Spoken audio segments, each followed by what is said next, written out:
Statistics show that dementia affects more than 71,000 Canadians under the age of 65, which is why researchers from Lakehead University's Centre for Education and Research on Aging and Health are working to develop a self-management program for people living with dementia and their caregivers. So self-management really means, having the information and the skills and the resources to be able to live well and to cope and adapt day to day with a chronic condition. We are looking at how we can actually develop something like this, a program like this for people living with dementia.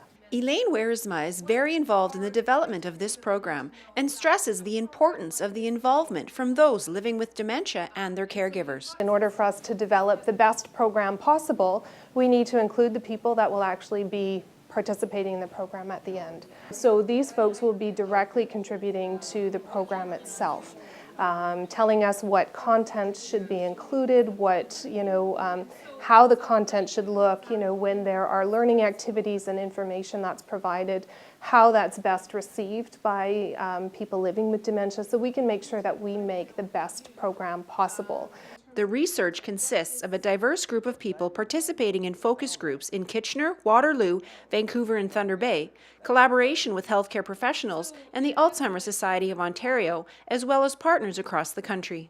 And so it's a combination of being able to work with practitioners and with people living with dementia, and then I can bring the kind of academic research side to it, with knowing some of the research that's been done and being able to bring that to the table in terms of formulating the program. Wiersma heads up the focus groups in Thunder Bay, and she is continually amazed by the knowledge and enthusiasm for the program shown from those involved.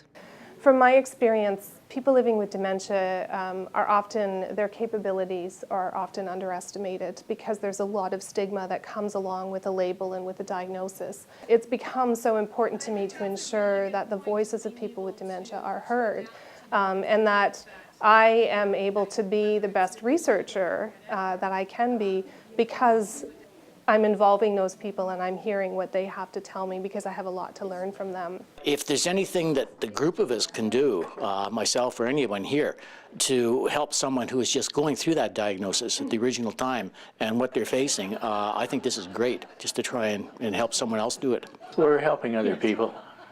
This is one of the passions, I think, of our group right now, is to try and help other people, and that's why we help Elaine and the other people on this to support this. It's particularly exciting for us because we know that people with dementia have a lot of expertise and a lot of valuable contributions to make. And we have a lot that we can learn from them. And so to have them involved in a project like this is just absolutely wonderful. The research project must be completed by April of 2012, and many organizations are already eager to implement the completed program. Reporting for Lakehead University's Research and Innovation Week, I'm Janice Gummison. That's a great point about doing new things and trying new things that maybe you've always wanted to do, but you never had the time, right, to do before.